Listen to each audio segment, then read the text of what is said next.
Woo-hoo-hoo. Okay. We're back. I was sharing, I was gooning, and I was learning.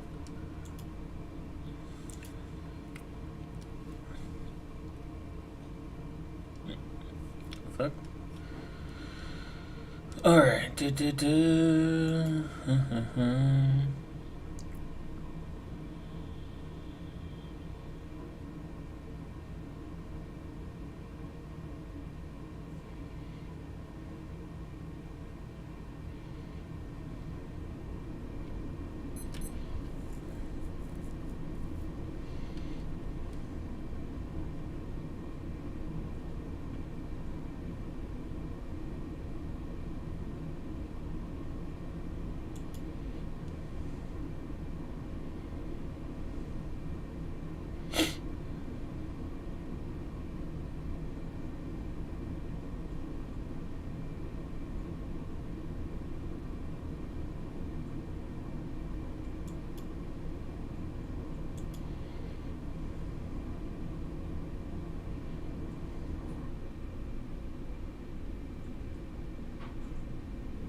Alright.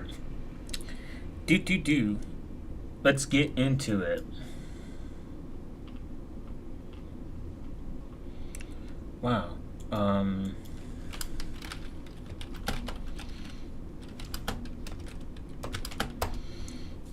Notification bot, late as usual. So we're going to discuss something that that came up in the Discord server, aka the Matrix server, aka the XMPP server, technically, where someone had a question on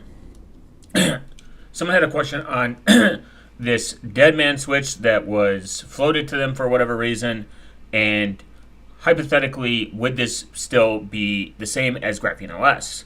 I looked at it, I searched around for it, Not really possible. Not a good solution. And there's only a few solutions out there that would suffice. This isn't like find a new tool and this tool work kind of idea. This is the fact that some of these devices already exist, they have their intended use, and they are the right tool for the right job. Now, it's what you decide is if this is the right tool for your specific job. A lot of people like to go onto forums or like search up what's the best VPN. It's really depending on your threat model and what your situation is. Mulvad works for me, but it might not work for you, etc., etc.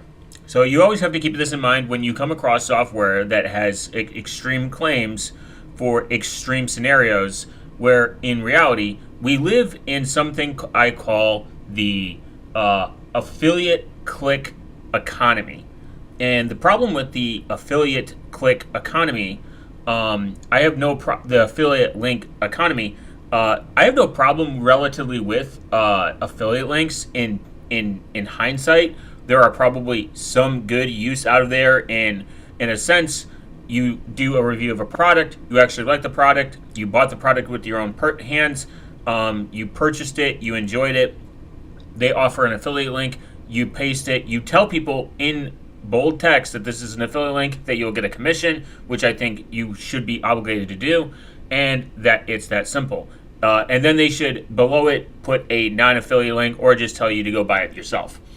The problem with the affiliate link economy is that it generally, especially in the privacy realm, it generally picks really inferior products, just like how a lot of forums and privacy websites, websites that are telling you how to do stuff securely and privately, they generally have also in the same realm, in the same breath, not just affiliate links, but they pick maybe not the right software. That is like another problem with this, because again, if your use case doesn't apply to this person, you could have two different use cases. You're essentially just entrusting a tool to do something when the last thing you want to do is entrust it when you actually need it and you use it and it doesn't work, versus you using relatively well-proven methods already. And I mean, that becomes a little bit more complicated. Privacy and security is like a scale. It's going to shift at different parts of your life. It's going to shift in general to different times of what you demean, I guess, what is valuable and what isn't valuable.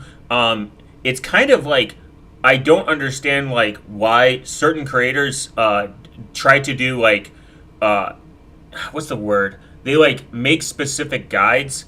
It's kind of, I mean, for the average person, maybe it's okay, but like in reality, I don't think that there in privacy and security, there is always an average use case. There's always going to be unique and one-off use case. People are unique.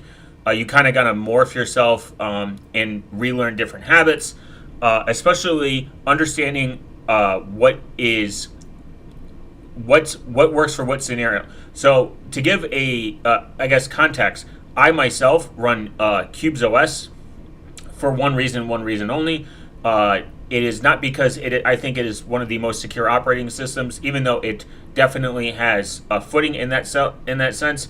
It is not the most secure. There is no such thing as that doesn't exist. It's like kind of like security theater, in my opinion. But in reality, it is probably one of the most efficient ways to have a secure operating system where you can maybe make a couple mistakes and you don't have to worry about your entire machine being compromised. And the fact that it has sandboxing, everything is labeled, it helps with my ADHD and it helps me stay focused and organized. That is my primary use case for it. I think it is the most efficient at organization.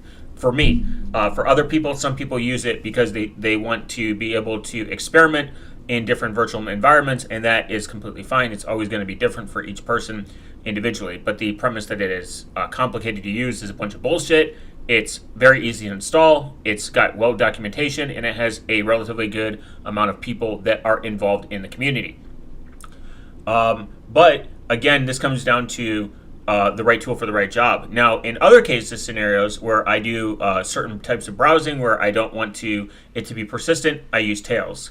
Now, get to the main point. A person floats this tool across the Discord. They ask if this can be the same achieved on Google's Pixel's Graphene OS Duras pin. It is not the same. It's not going to be the same. It is not really possible. And this is something that we're going to learn today because people don't understand how storage works, especially on different media formats. We have three different main media formats. We have NVMe drives, which is its own format. We have hard drives, and then we have SSDs. And they all have their different purposes, and they all have their own different use cases. But when it comes to securely wiping them, it's really, really, really fucking hard. Especially the average person today is going to use an SSD versus spinning disk or spinning Rust in a gaming PC or a PC in general, because SSDs and NVMe drives have significantly gotten cheaper over the course of time. So this is like kind of important with the nuance.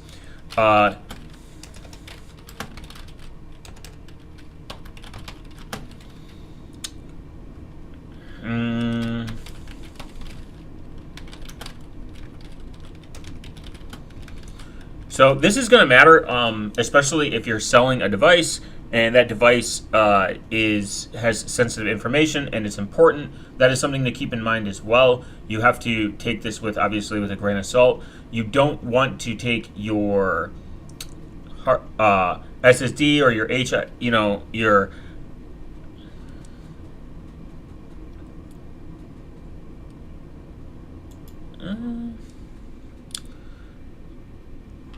I think there was something I remember, and then there's also this.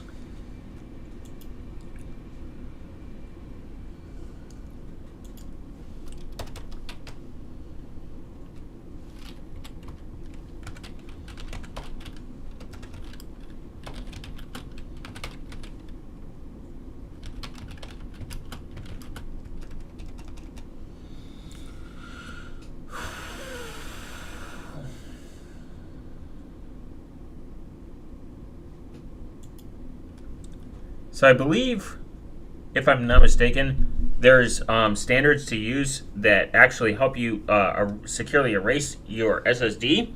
But you have to remember that there's still a possibility of stuff being recovered.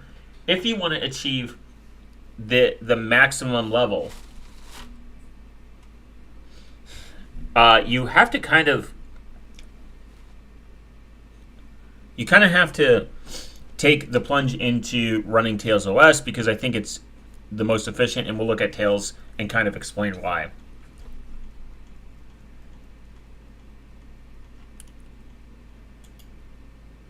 Now, there are some self-encrypting drives too that apparently allow this to happen.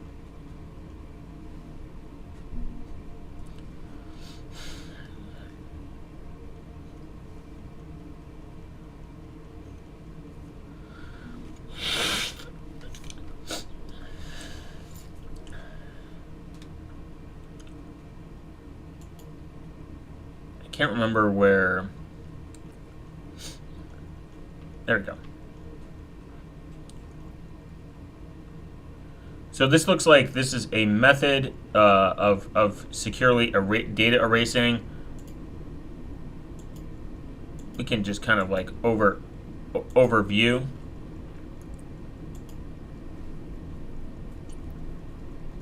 It's something to do with NAND flash, I believe, if I'm not mistaken.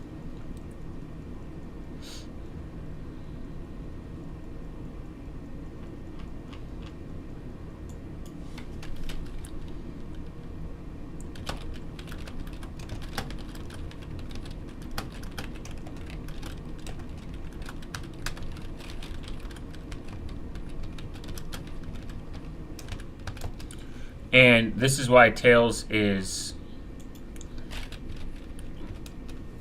the most efficient option. Even doing this in Cubes OS, like Unix or anything, or disposable VMs, they're not.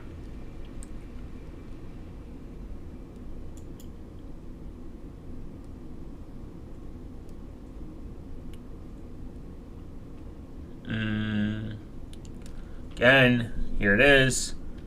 The affiliate link economy just fucking.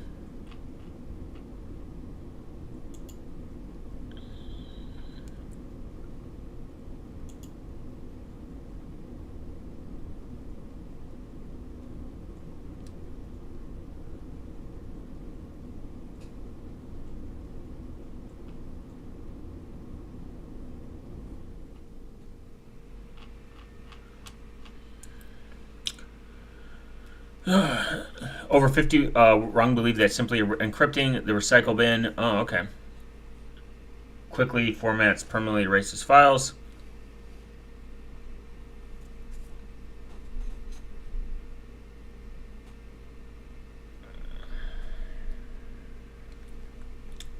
Seems like one big misconception is that dragging files to the trash, emptying it, or even formatting the drive, for the matter of fact, Danish files forever. In reality, deleting a file simply removes the directly pointers.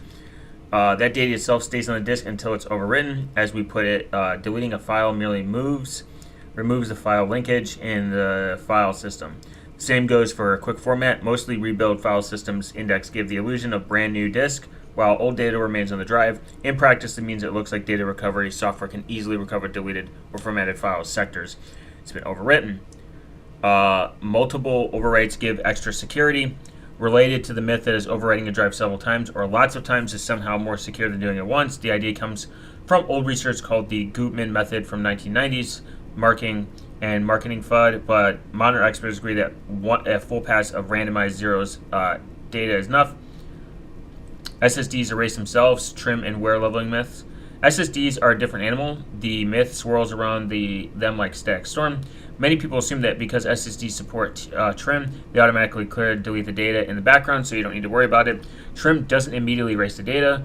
It just tells the SSD which blocks can be treated as free, so it may not actually physically zero them out until later. In fact, SSD uses a complex wear leveling algorithm that scatters data across many physical cells for longevity. This means overwriting all logical sectors may still leave data lurking in sparse or provisioned areas. In short, an SSD won't always physically wipe every old bit just because you gave it a delete command. Similarly, formatting SSDs can simply move the files to the trash on an SSD, doesn't magically erase everything. The industry answer for SSDs is to use the driver's built-in secure erase feature. Most SSDs support the ATA secure erase command, and many even have an encrypt all data by default. For self-encrypting drives, a simple cryptographic erase, i.e. deleting the internal encryption key, will render all the data unreadable instantly. Dell's documentation explains on such drives that the encryption key can be changed or erased, which leaves all the encrypted data indecipherable and unrecoverable. If your SSD isn't self-encrypting, ATA Secure Erase will cause the drive's firmware to physically wipe all the cells. Either way, the right command of manufacturer's tool, they're designed to handle wear leveling and hidden areas properly. In short, don't assume all SSDs is self-cleaning. Trim helps for performance, but it isn't securely erase instead. It relies built on secure ease commands or encryption key destruction to truly wipe the SSD. Once you do that, the draft is left fresh, and you can even continue using it as you like. This is something that I believe I remember going across is that the way, the storage is, the data is stored is different sectors in like different or cells or whatever, and that's one of the biggest problems. Shredding doesn't probably solve it. So obviously you want to always do full disk encryption. Always encrypt sensitive data in BitLocker. Do not do that. They've already shown that they are not trustworthy. FileVault on Mac and Lux on Linux. There's that way, even if the data remains, it's scrambled behind a key. When you want to retrieve or reuse the data, you can just securely erase it or discard the encryption key, effectively instantly wiping the data. This method is both fast and wear leveling friendly because you're not constantly hammering cells with extra writes. Use secure erase tools for HDDs. A well-known wiping utility is a single pass overwrite of the entire disk. For SSDs, use the ATA secure erase command or the manufacturer's utility. That's probably the best way you should do it. And most SD makers provide their own software to securely wipe their devices. These firmware level methods are designed to handle SSDs quirks and will erase overwrite free space HDDs, physical destruction for end of life. If the drive no longer needed and it contains extremely sensitive information, physically destroying it according to guidelines. For HDDs, this means shredding or crushing the platters. For SSD, as mentioned, is have it ground into tiny pieces. even disassembling the SSD and sanding its chips can be effective. Follow any relevant regulations from DoD NSA specs if compliance is important. Keep backups, monitor disposal. Use this method. Encrypt first, erase properly. Yep, it's good. Good. All good answers. Pretty much perform these steps in order to ensure proper data security. For SSDs, adding the discard or preferably discard async option to your mounts can reduce deletion data time. Pretty much very simple and easy steps to do this. Perform traditional erase, instruct drives, etc., etc. And this, you may ask yourself, why does this matter? Tons of darknet market vendors have been caught because they have left relatively stuff on their drive that is not good, that has made it kind of hard it's kind of made it really hard for them to maybe erase or whatever, or they leave some stuff that shouldn't be left, and then they end up, unfortunately, getting caught because they leave some form of evidence on their device. So that is something to keep in mind. This is why you should probably operate from Tails, because Tails runs everything in RAM. Spoiler alert on how it works. And from a USB drive. If you have persistent storage, it is encrypted. So as long as you have a good passphrase and you know that it's not going to leak to anything to your personal identity, I believe there might be a slight use case for the encrypted storage, persistent storage as well. That's just something to keep in mind. We're going to look at a really cool tool called Buzzkill. It's a free and open source tool. Buzzkill is a project that makes physical cord intended to lock a computer when the users walk away. It is open source hardware and software project designed for computers to kill cords and to protect the confidentiality of the system's data from the physical theft. This is something that you have to also remember, that when you do this, you are entrusting the hardware is going to work. You can pretty much purchase this device right here. It's really inexpensive. It's about $100, and then you will essentially just set it up. It's not really hard. You can use it in conjunction with Tails, or you can use it in the based operating system, which is CubesOS. Now, how would you use it in CubesOS? Is there's pretty good detailed guides on how to do it that exist out there. And there's also a list of data erasing software that can help you make sure that everything is deleted. And there is some options out there to make sure that it's not only deleted. You could take the step of making sure by just destroying whatever whatever hard drive or SSD you have. Just in theory, it might be the better option. So we're gonna look at that.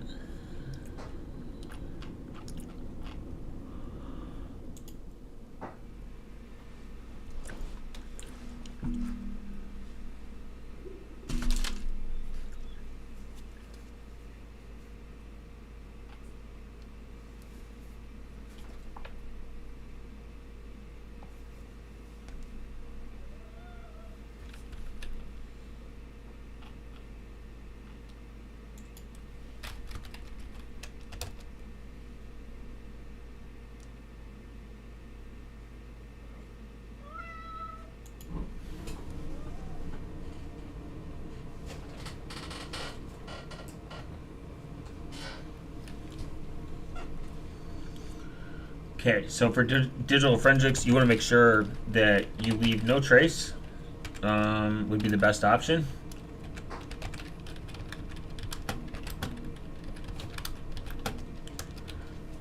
And to essentially beforehand encrypt everything.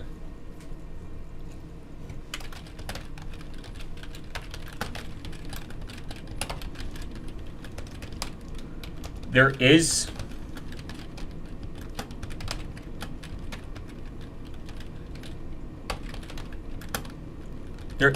self-encrypting drives. It is, I believe, possible on Linux to get it to work. I don't see why not, because Linux, I mean, but then again, there's etc. And I have talked about Buzzkill before on the channel. I think it's a good product, and they can pretty much no replication. Uh,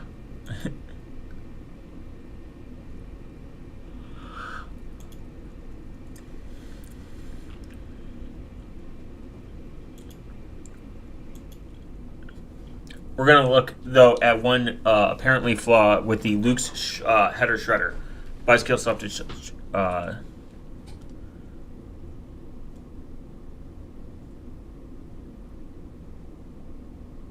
and you can use it in, I mean, using it in cubes, you can use it on a per cubes basis too, which is kind of nice.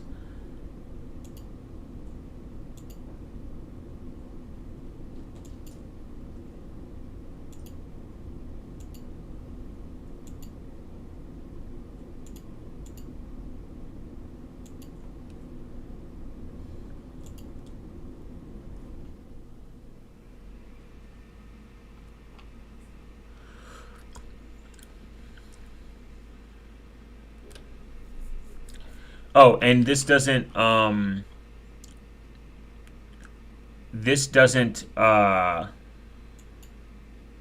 what's the word?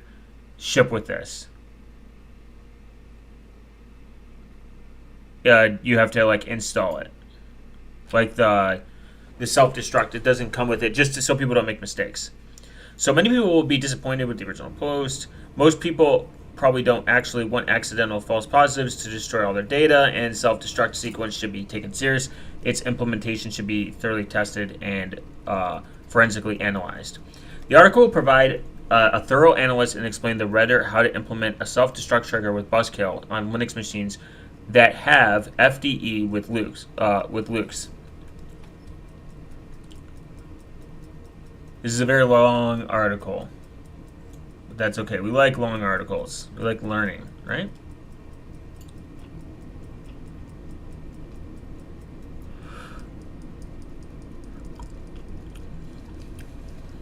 So, let's see.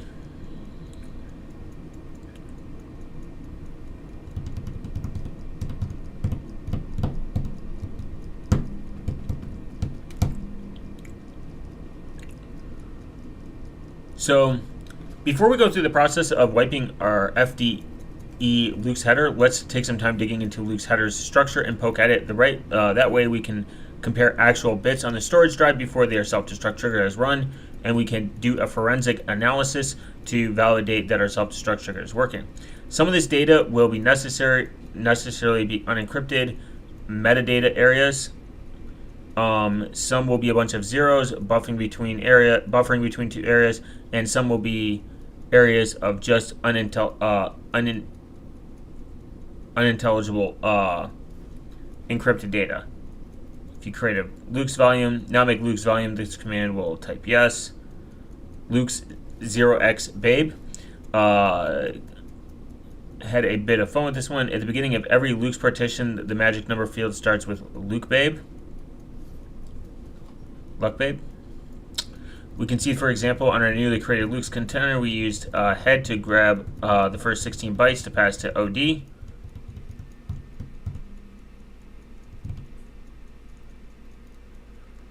And before proceeding, don't look at the hexadecimal every day. If you do look at it as often, feel free to skip the step. First, remember that a single bit can represent two values, a 0 or a 1. 4 bits together is 1111 and can represent up to 1, 2, 3, 4, 8 equaling 15, including zeros. That's 16 values. A single digit in hex 0 tac F equals base 16 can also represent 16 value.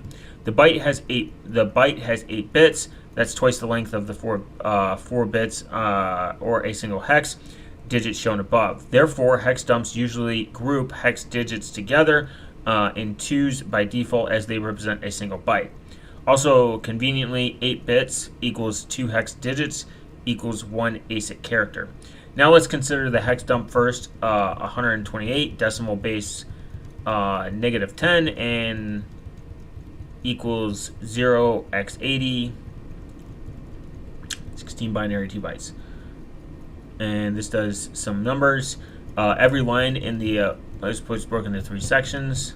On the left of this, okay.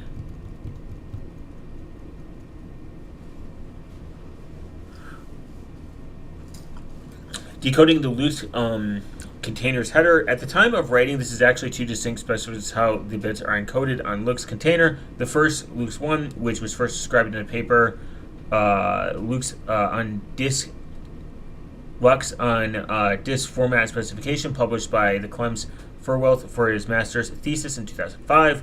The second is Lux 2, which is your formally documented in a paper titled Lux 2 on disk Lux 2 on disk format specification, published by Millian Bros, principal program manager, Red Hat 2018. In this article, the example of Lux containers all used Lux 2. Lux 2 was first added in Crypt Setup version 2.0 2017 and became the default Lux version in Crypt Setup 2.1.0 in 2019, and then became the default Lux version in Debian 10 and released in 2020. On the disk format, Lux 2 is very different from Lux 1.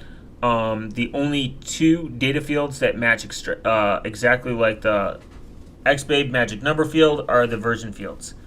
Offset 0, 6, magic number, byte, Lux, okay.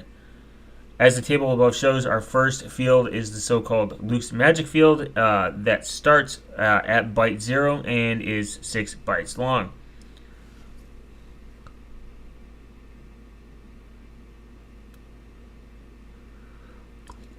Okay. In January 2014, Kali Linux published an article how to nuke your encrypted Kali installation that described how to use an old crypt setup patch from 2008 by Pavel Jurgen that would permit the user to type a special Duress password when decrypting the drive on the boot. When entered, this Duress password would wipe and nuke the encrypted drive while Kali is installed. This sparked a discussion on the dmcrypt mailing list that ultimately led to the creation of Luke's erase command in crypt setup v1.64, released in February of 2014.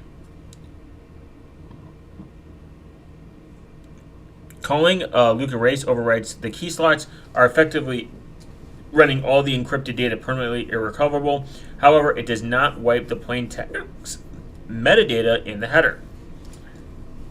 I submitted a feature request asking for Luke's Lux erase command to have the ability to wipe the plain text metadata in the header as well, but meanwhile, we'll just have to do that ourselves. And this is still probably maybe a thing.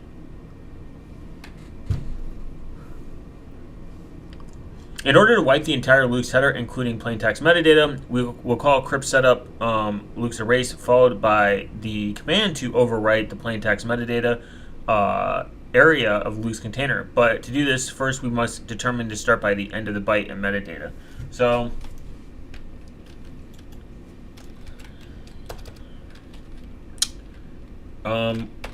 it seems like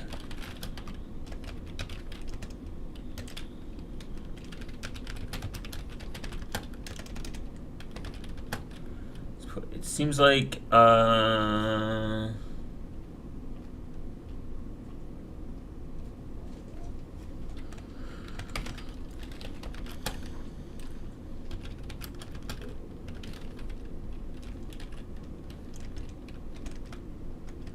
it does not wipe. Not Lux, I guess. It seems like Lux does not have its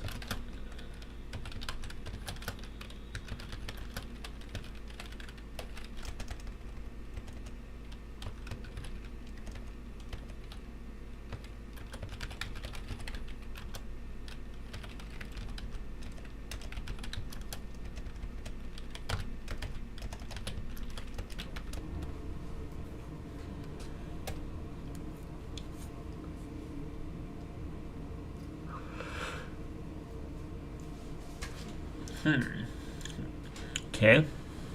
Luke's 1 in partition header is short, relatively fixed length. The exact length can be determined by the inspecting. the payload offset field and multiply it by 512. This field starts an offset by 104 bytes, and it is 4 bytes long. For example, the following hex dump shows the payload offset field has a value of 0x1000 hex 496 decimal. Multiplying that by 512, we know that the Luke's container headers ends at byte 4096 times 512 byte 2097152. Overwriting the first 209 bytes of Luke's. One header is actually super fallacious. It overwrites the plain text metadata and keeps the slots area that will already overwrite with crypt setup like Luke's erase. But it's an easier boundary to decode, and overwrite 2 megabits is fast enough for our needs. There is actually made up of 6 distinct headers.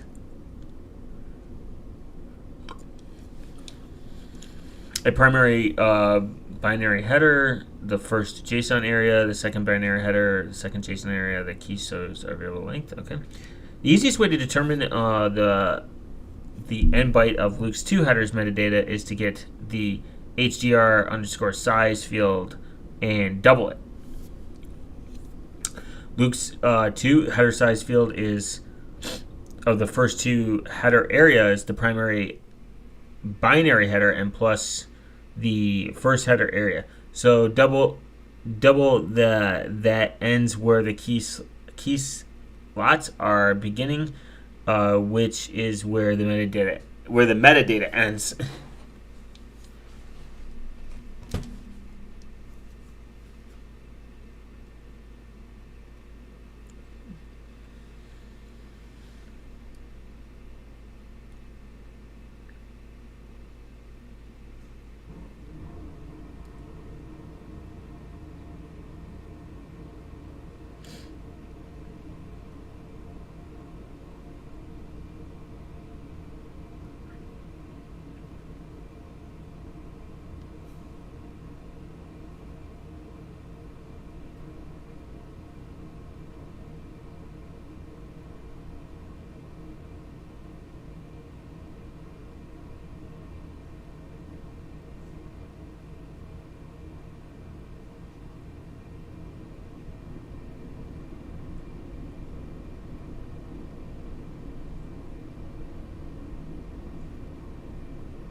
Alright, so the self-destruct test. In this section, we'll do a forensic analysis of a drive before and after Buzzkill triggers a self-destruct sequence.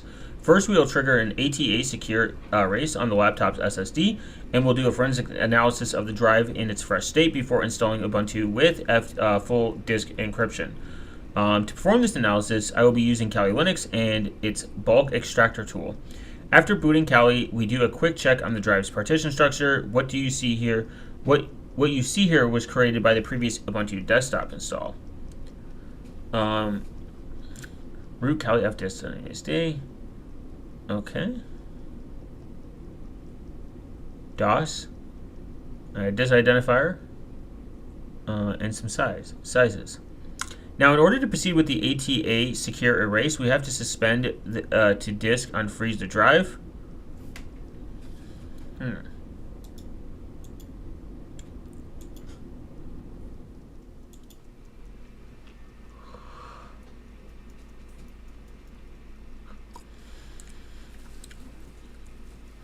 Grep frozen.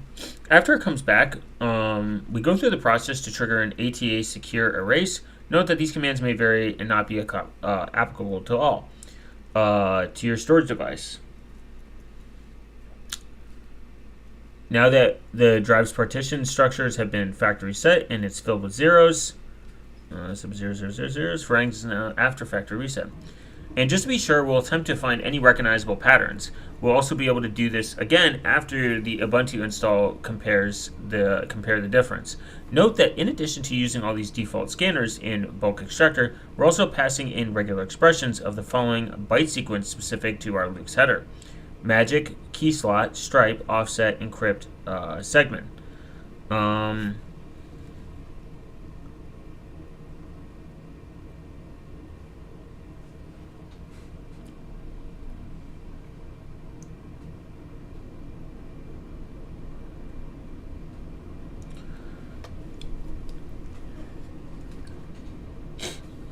Now that Ubuntu is installed, let's poke at the drive again in Kali and see what we can learn without decrypting it. First, we see the drive now has 4 partitions. Dev SDA1 is unencrypted 512, I guess that's megabytes. W95 FAT32 dumb partition with MBR. Dev SDA2 is an unencrypted extended partition containing 2 logical partitions. 5 is an unencrypted 731 megabytes and logical boot partition, and then dev 68 is the Luke's encrypted 111 gig partition. Note that Ubuntu's default partition layout may differ from above. For example, if you have a disk larger than 2 terabytes. We can verify doing this by doing a hex dump on the encrypted on the DEV SDA6 partition, which shows the Luke's magic number version, HDR size, etc.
Okay.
There we go.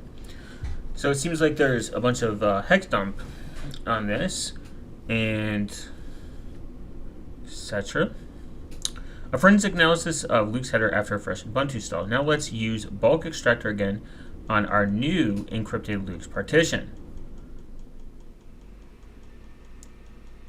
Okay. The above output shows that bulk extractor picked up the following from our Luke's encrypted partition. The JSON scanner picked up 2 plain text metadata JSON areas. Okay.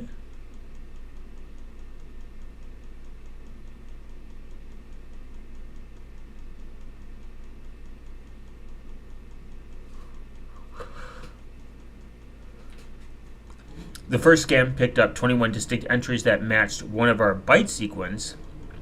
The email scanner picked up a bogus email address, which is probably just a coincidence of random data, as same as above, the domain scanner picked up the same bogus y5.lu domain from above.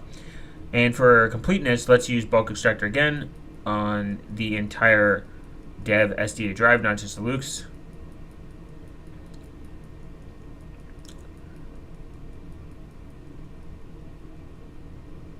Next, we'll boot up to Ubuntu and set up a buzzkill with the self-destructive trigger and trip it.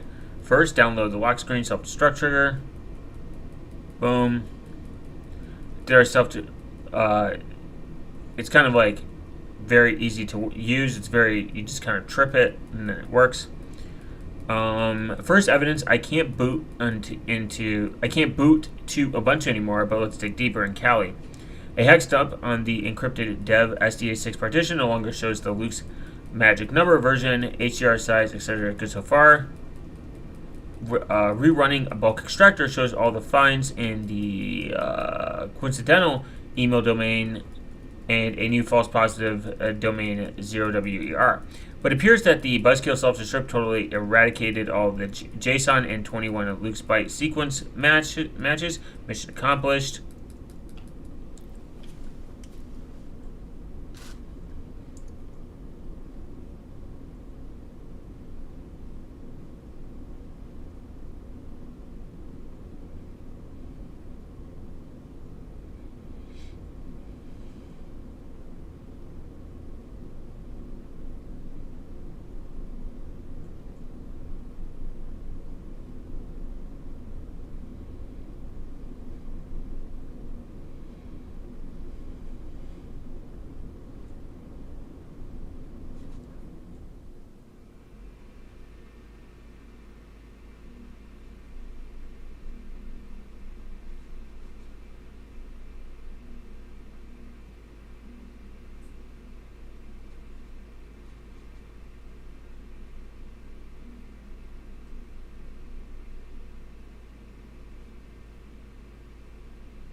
Okay, and extractor as done. Okay. Interestingly, this runs after the self-destruct yields more than 3,205 versus 2,204 on the entire dev SDA device before. My best guess is this is a consequence of installing Ubuntu updates after previous run bulk extractor, including the kernel update from 5.4.14 to 5.4018, which added additional files to the unencrypted boot partition. This is a great example of the type of data that may not be wiped when buzzkill self-destruct triggers is executed. Not only this will wipe all the files but be intact, but the metadata is also intact. Therefore, a forensics team would be able to collect enough evidence to conclude whether with relative or near certainty which Linux distro you were running, which kernel version were you running, what day did you install your OS, what day did you update your previous kernel. Note the metadata indicates that the timestamp of the kernels were downloaded installed might be correlated to your previous browsing activities with network surveillance records, even if you were browsing on the Tor anonymity network.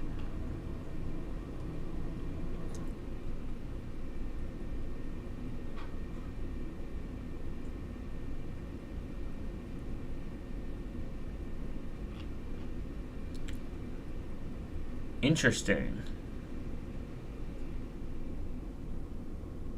You can open up.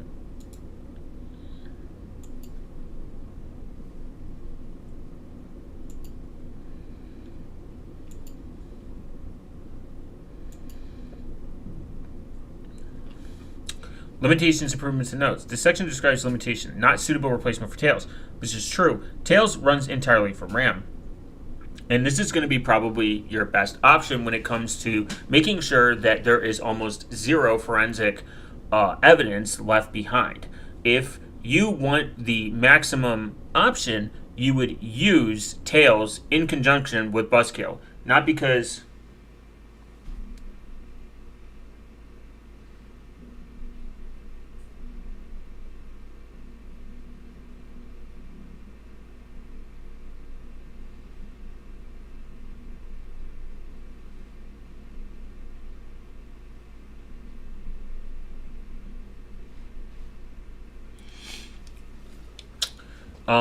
Tails runs entirely from RAM. We're going to kind of like look into it, but if you use it in conjunction with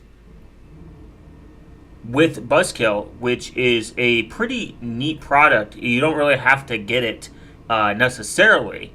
But I think that they both have their use cases. You could use Buzzkill in the sense that if you want to lock your PC because you're in a high risk area and you don't want people to be able to just pick it up and just take it and make sure, obviously, it's encrypted, that would be the best outcome. At least they can't take any sensitive information off there. But in reality, the even better option is to, relatively speaking, run Tails in general in conjunction of a long secure password, and to make sure that you encrypt your drive. Self-encrypting drives do have their pros and cons. They're nice because at rest, everything is encrypted, but obviously when they're unlocked, it doesn't really do anything.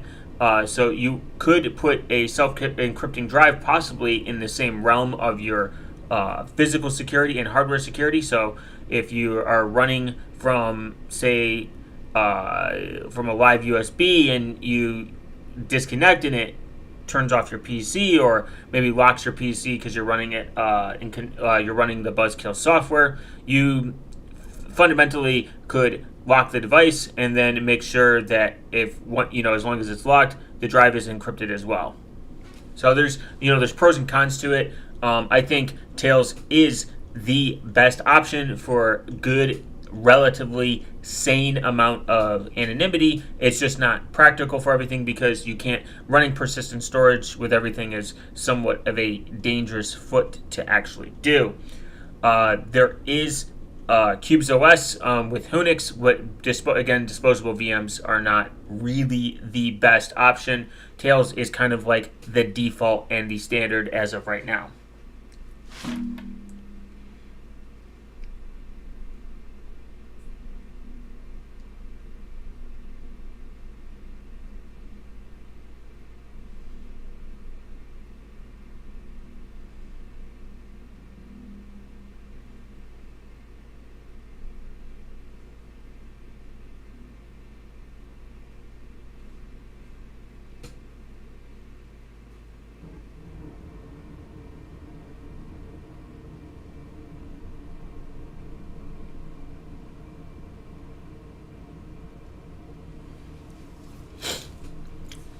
But here we're going to go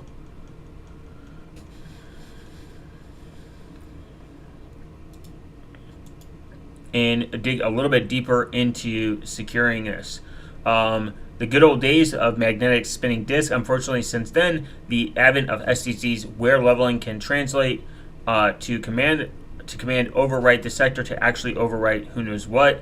While Luke's was specifically designed with anti-forensics information splitter to inflate the size of the master key, making it exponentially less likely that all of the key is remapped rather than actually overwritten. When attempting to destroy the Luke's header, this technique, quoting the Luke's 2 white paper, is no longer much effective on modern storage devices. The best way to ensure a safe erasure of the Luke's header on an SSD is therefore to use HD PRAM and initiate the ATA secure erase. Unfortunately, adding the ATA secure erase step to your self-destruct trigger necessarily means that all of your data is permanently lost. So even restoring a backup of the Luke's header would not permit data recovery in the event of a false positive trigger. block, and backup restore. In most cases, the Luke's header could be restored, regaining access to the device's data after a self-destruct sequence if the backups were made of the Luke's header. The procedure for making a backup of the Luke's header and restoring it is out of scope of this article, but there's sufficient to say that such backup should probably be encrypted using something like GPG, OpenSSL, or Luke's, and that backup should be physically located in a safe space, such as a lockbox in a free country, and avoiding the 14 I's and any countries that limit digital encrypted rights. This is something that is of nature probably not the best thing to have live in a country where they devalue or look down upon encryption. Luke's supporting using a detached header with the configuration of actually encrypted storage drive could set up without any Luke's header actually stored on it, and giving you total plausible deniability, as your entire device's contents would be indistinguishable from random distributions of bits. Using a detached Luke's header, you could, in theory, get 2 to 32 megabyte USB drive to store your Luke's header on, and then have BESCO just overwrite the entire drive when triggered. This is more a robust solution to ensure that your master key's destruction less prone error for future iterations of Luke's, and it would be far more fail-safe to recover from a false positive. Just download your client-side encrypted Luke's header from the cloud or a safety deposit spot located in a free country, and use that to decrypt your access all your data.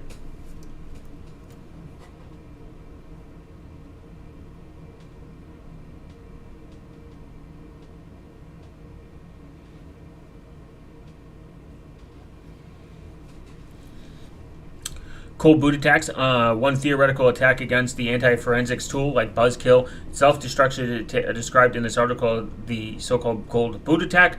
As far as I know, there's no evidence to suggest that a single point political prisoner was caught or convicted by an oppressive regime due to the results of cold boot attack. At the time of writing, cold boot attacks exist in purely academic realms. Nevertheless, a welcome improvement of the Buzzkill self-destruct trigger would add a step to overwrite the RAM prior to shutdown, but such implementation should be very carefully tested to ensure that it actually functions as intended across all Linux distros, and that it doesn't prevent the machine from being able to actually power off. Otherwise, a poor implementation could actually make your self-destruct sequence less secure.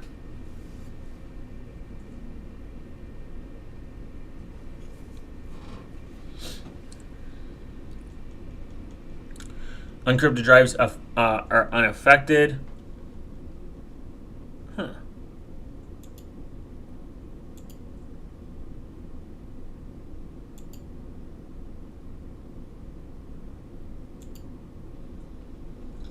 Unencrypted drives up.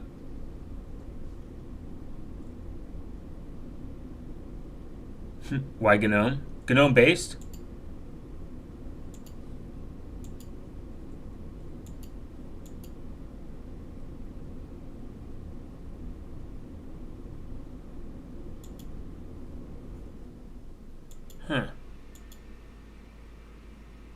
Yo, what's up? Welcome everyone that is here. I did not see, for some reason, my chat had my chat header, like my chat did not income. Interesting. I might have to.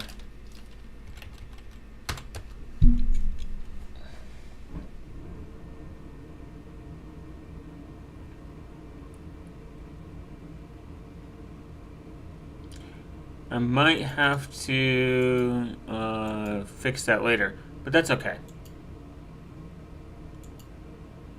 That's not the point.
Okay.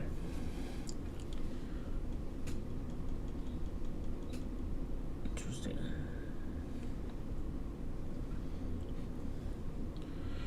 The trigger has proven to leave zero digital personal evidence on the laptop after Buzzkill trigger, but it was far from leveling zero digital forensic evidence. By default, Ubuntu still has over a gig of unencrypted partitions that have been a ton of useful forensic data that is not wiped by the self-destruct sequence.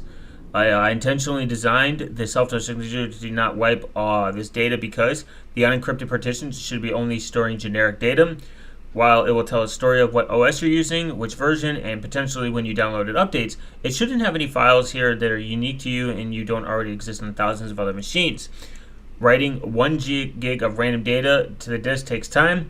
The self-destruct sequence described in this article is intentionally designed to prioritize cutting power to the RAM ASAP. That said, we welcome improvement in maybe a partitioning scheme that minimizes the size of necessary unencrypted partitions so that they can be quickly overwritten during the self-destruct sequence.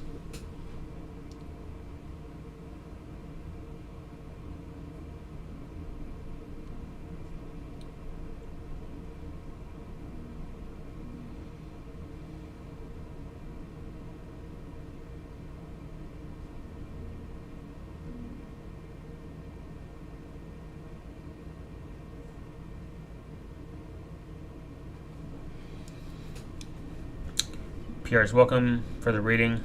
New methods of hard disk encryption, anti-forensic information, Luke's and Arch Wiki. So we're gonna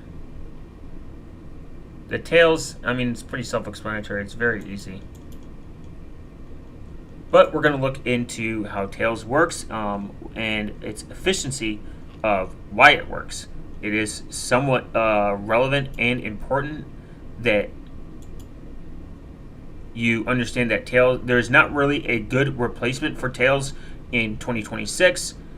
People try to come up with these like esoteric reasonings that, oh, I have this super obscured Linux distro I found on some forum and blah blah blah and retard. While I am definitely embrace people picking up stuff and learning about new products, and I embrace especially competition when it comes to challenging and making efficient ways that we can improve our privacy and security. Sometimes the best tool is the tool that we have now in terms of like what it does, and Tails does it very well.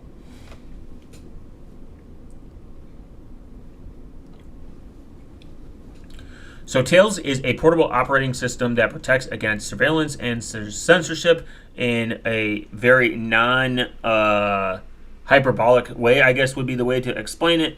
Because if you say that it's like perfect, obviously it's not going to be. It's not the best.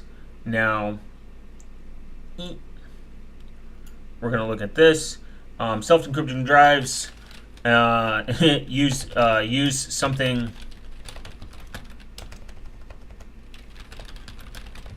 like Buzzkill there are self-encrypting drives. It seems like Luke's does not wipe / have its header data secure, or wipe / have its header data securely wiped.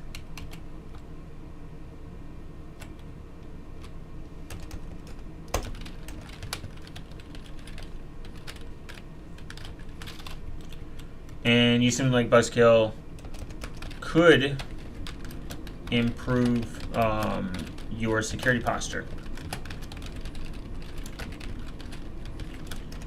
Kind of like a don't use random tools for serious opsec, I guess.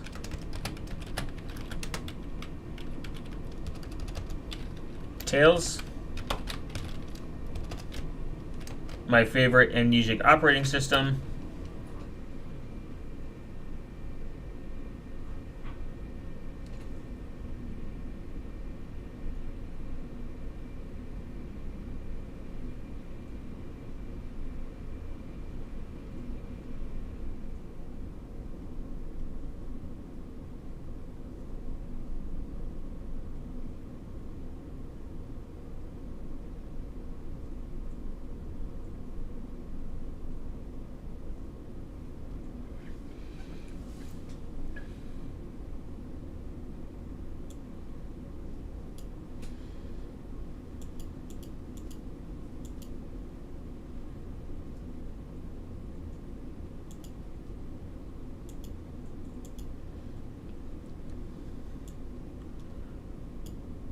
we're going to look at Tails, how it works.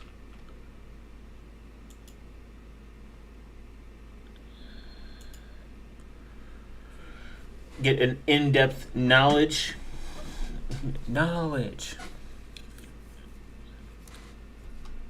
So your computer, anywhere, use Tails to shut down the computer and start on your Tails USB stick instead of starting on Windows, Mac OS, or Linux.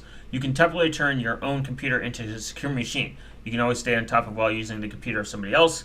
Tails is about 2 gig download, and it takes about half an hour to install. That's not really true, but it's fine. Amnesia. Without Tails, almost everything you do, you can leave a trace on a computer, websites that you visit, files that you've opened, even if you delete them, passwords, even if you use a password manager, all the devices and Wi-Fi networks that you used. On the contrary, Tails never writes anything to the hard disk and only runs from the memory of the computer. The memory is entirely deleted when you shut down Tails, erasing all possibility trace. You can save some of your files to configuration in encrypted persistent storage in the USB stick, your documents like your browser, bookmarks, your emails, and some even additional software.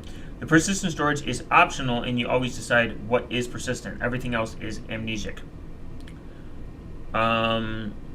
Tails includes pretty much like minimal software, the Tor browser with uBlock and a secure browser and ad blocker, Thunderbird for encrypted emails, KeePass XE to create and store strong passwords, LibreOffice for an office suite, Onion Share to share files and websites, chat rooms over Tor, Metadata Cleaner to remove metadata from files, and many more.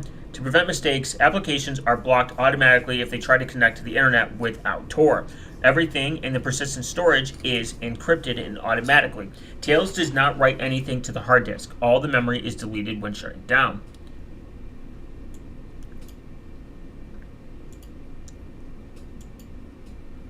We're going to look at more of the documentation aspect.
Clean metadata. So pretty much protecting yourself from Tails is cleaning metadata from files before sharing them. JPEG and other images often contain information about where the picture was taken. Office documents often contain information about their author and the date and time the document was created.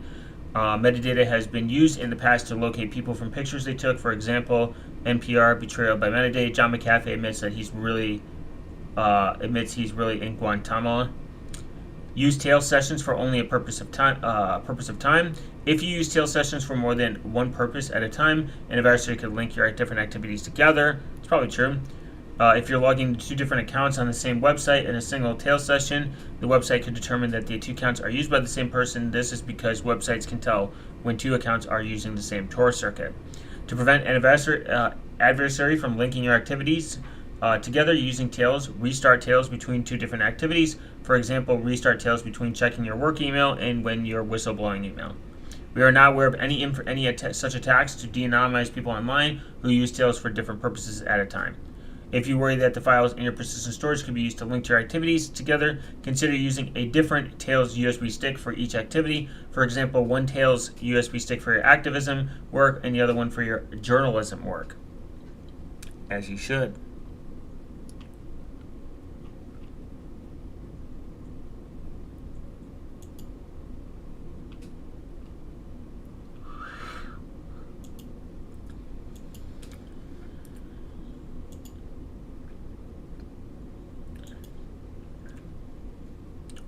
Ooh.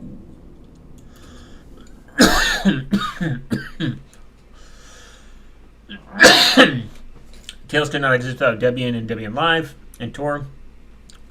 Tails was inspired by the Incognito Live CD. Should be considered and then the private Linux system was an early source of inspiration. Cubes and Unix are still nice, or the Haven project. Oh, no Pristemium? Interesting.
I love when the internet dunks on people. Okay. We're going to look at the encryption and privacy.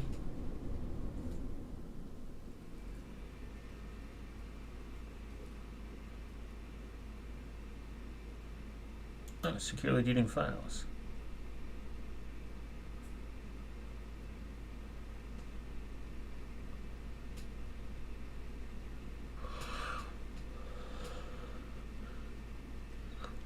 Use Tails to avoid saving files, encrypt your storage device, overwrite the entire device, physically destroy the device.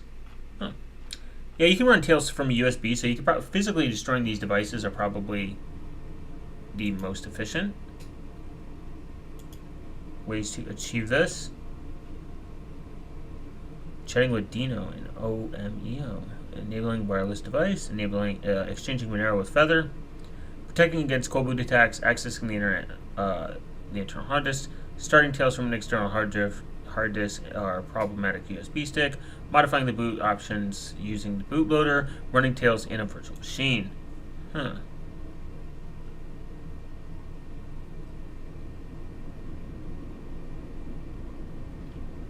Because VirtualBox works pretty bad with Tails, we've stopped solutions using virtual machines in macOS. We only present 2 solutions. Running Tails inside a virtual machine has various security implications. Depending on the host operating system your security needs, running Tails in a virtual machine might be dangerous. Both these host operating systems and virtualization software are able to monitor what you're doing in Tails.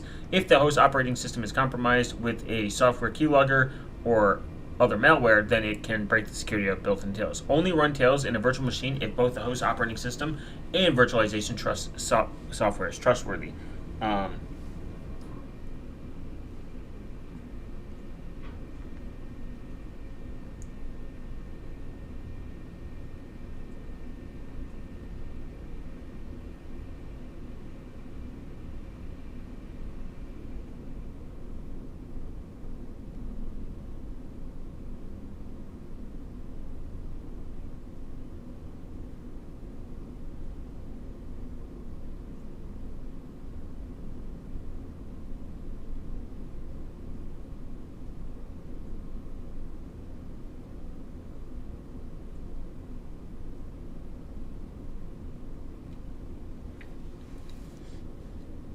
Traces of your tail session are likely to be left on the local hard disk. For example, host operating systems usually use swapping or paging, which copies part of the RAM here.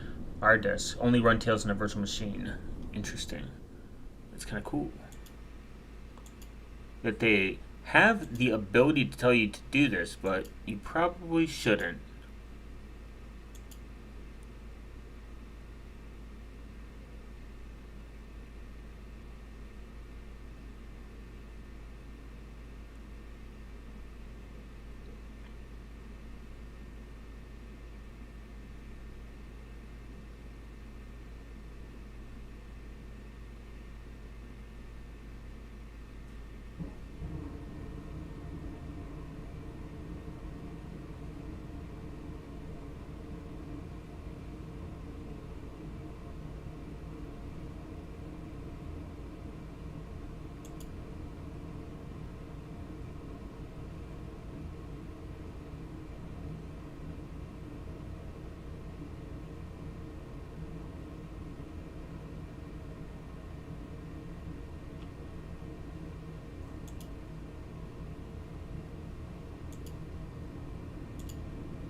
Okay. Some important things about tails is tails runs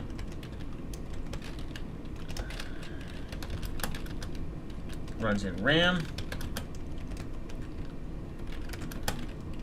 Tails runs in RAM is not perfect. You shouldn't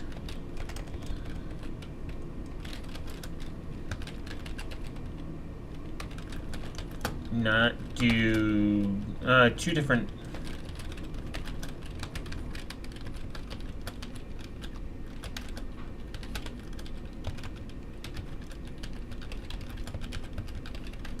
in the same tail session because it could correlate you.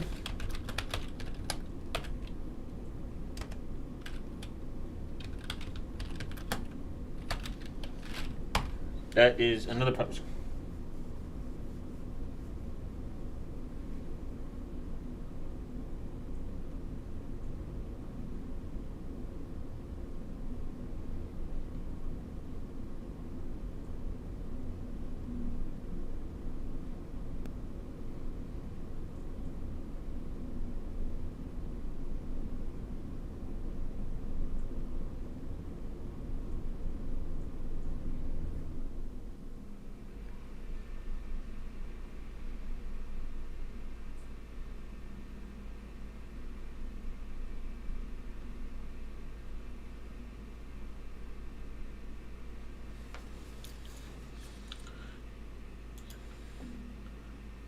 Virtualization solutions seem like it's not the best option out there.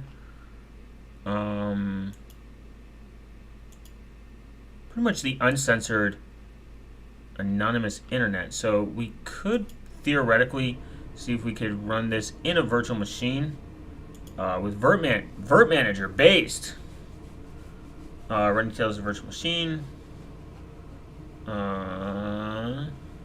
Okay. Queuing not connected. Connect virtual ISO. Oh, okay. You should verify.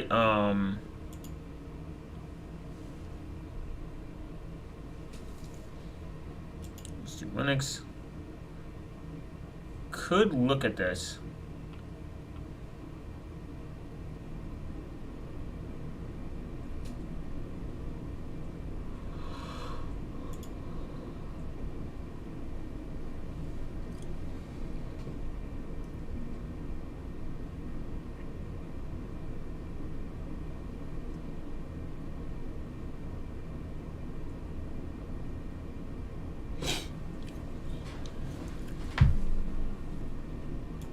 Okay.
All right.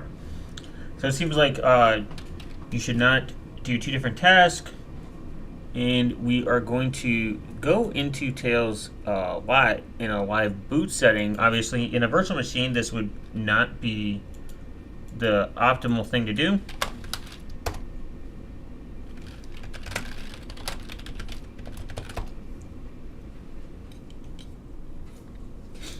Because you're somewhat entrusting. Oh, did I do this in Tail? Did I do this in Tor?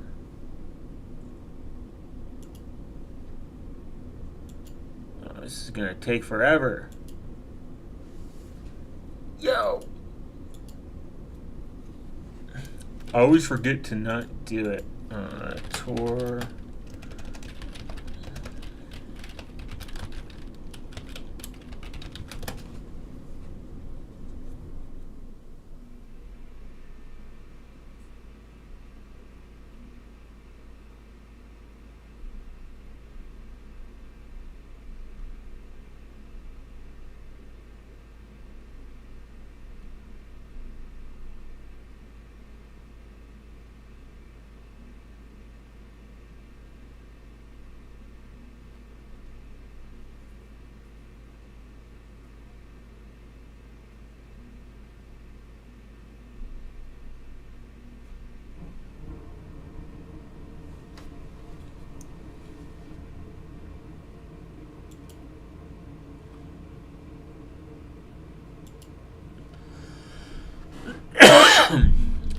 We can just do this.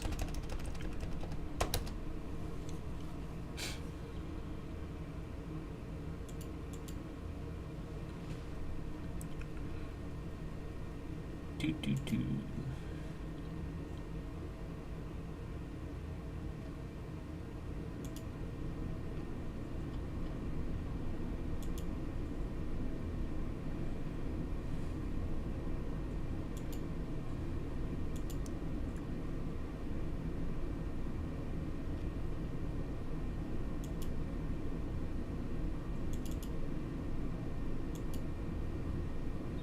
Okay.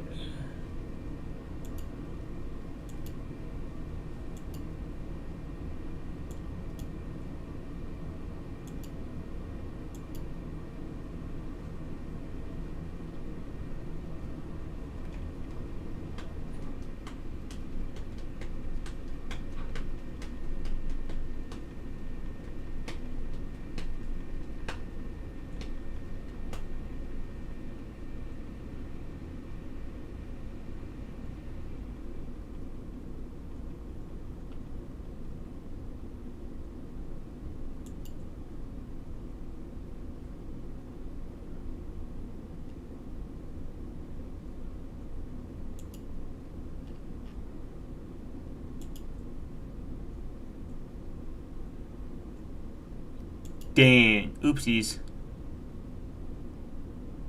Where's this at?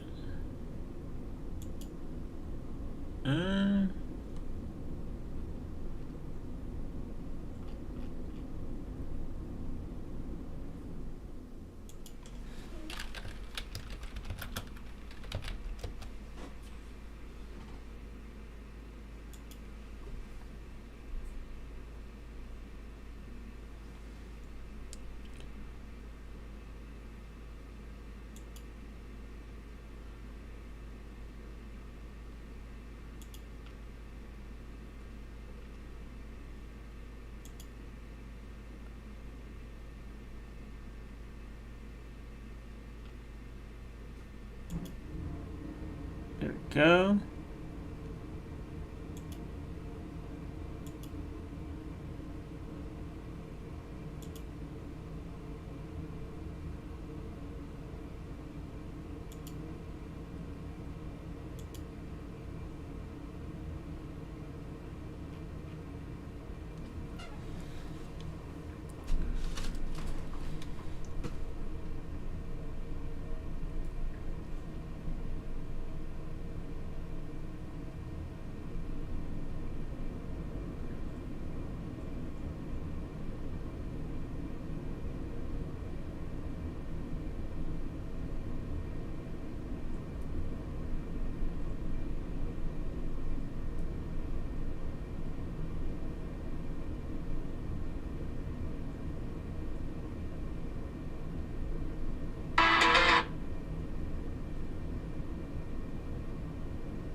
GNOME haters. Okay. Let's go here. And we're good. Alright, we're just gonna open the virtual machine.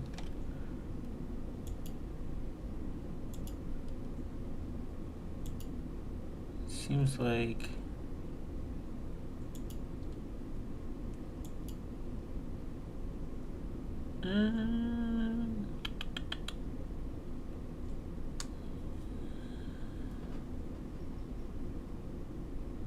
there we go. I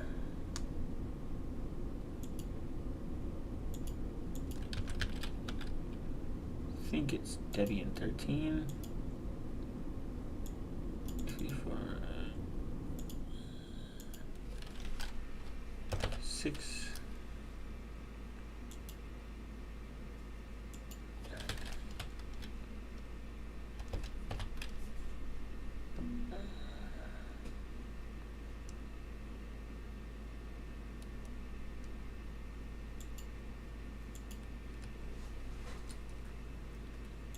All right. Tails.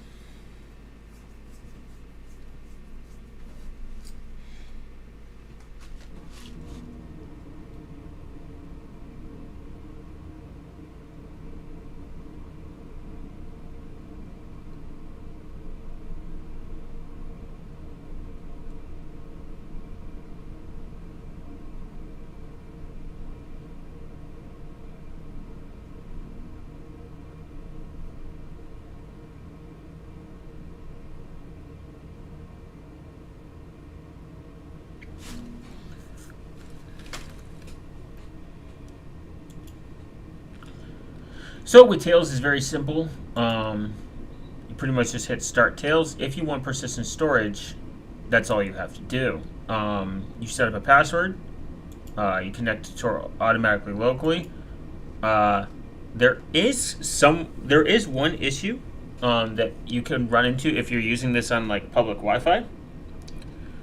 Is captures. Captures are kind of annoying, and the only way you can bypass this is going to the software, unsafe browser. It's okay. And then you type in google.com.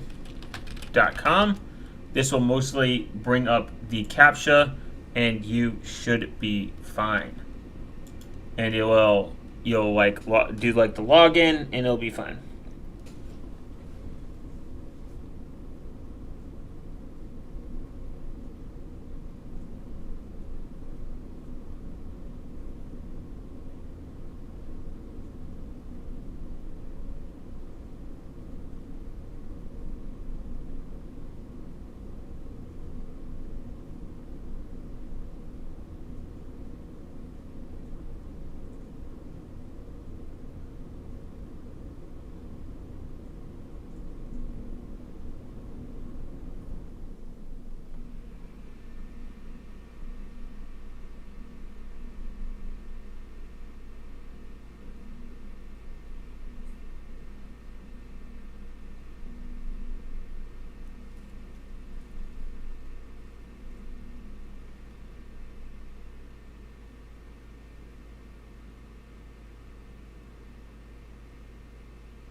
Okay.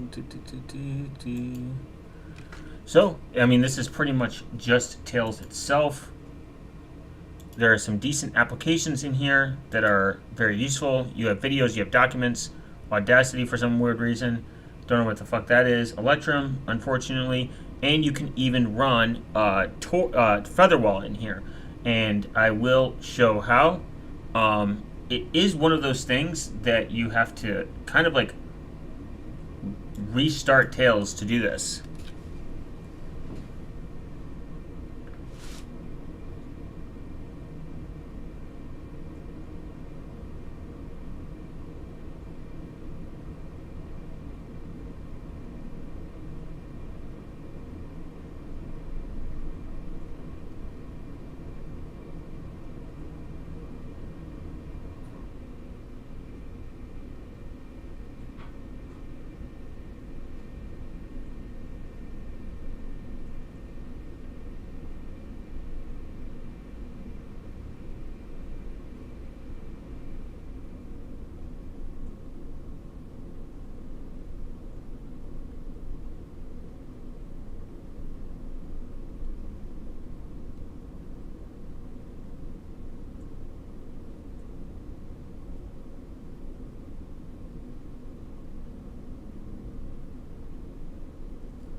So we're going to get no bootable device, which is, you know, pretty expendable.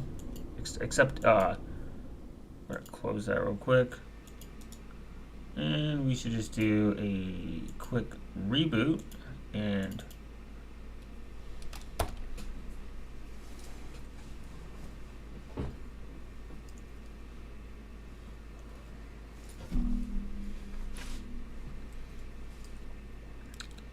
or we'll do the old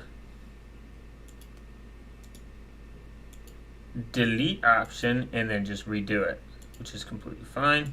It's a virtual machine.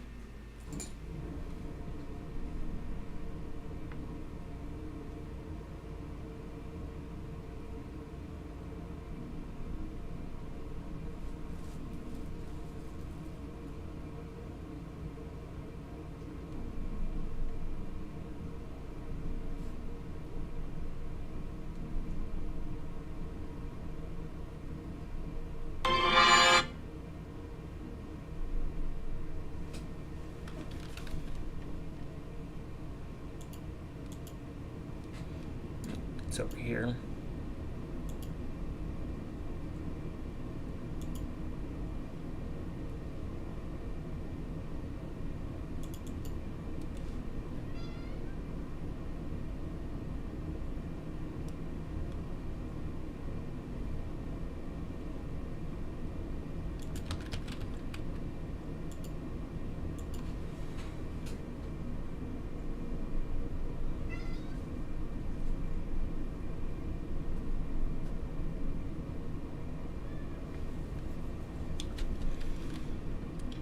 Give it enough CPUs.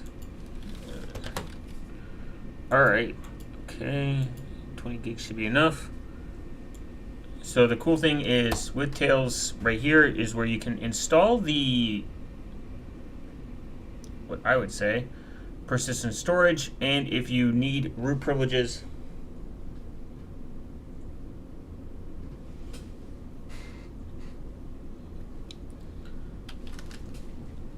you would obviously create persistent storage.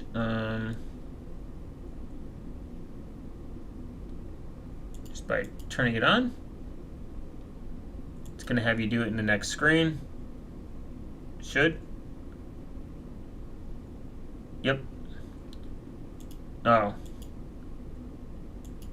Everything you do, sorry, it's impossible to create persistent storage on this device.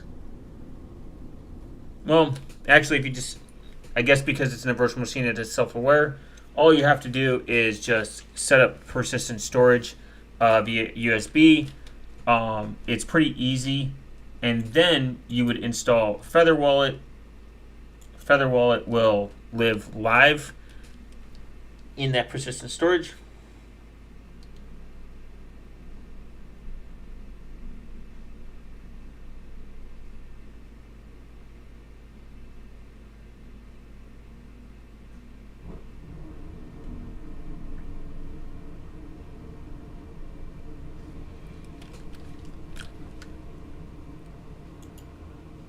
all you have to do is install Featherwall. It's pretty easy. They're a big fan of it. You have to have a root user in order to do this, so I won't be able to do that. It's going to tell you you're in a virtual machine. That's not really the point. You just install it, running your persistent storage, and there you go. It's kind of easy to really use Tails in 2026. I don't really see the problem that people bring up. And it's got a nice suite of tools that are just pre-installed and enforce everything to go through Tor anyways. But that's going to be the video, guys. I have given a decent amount of time to the live audience, and I appreciate everyone stopping by. I am having some weird technical difficulties with getting messages in, so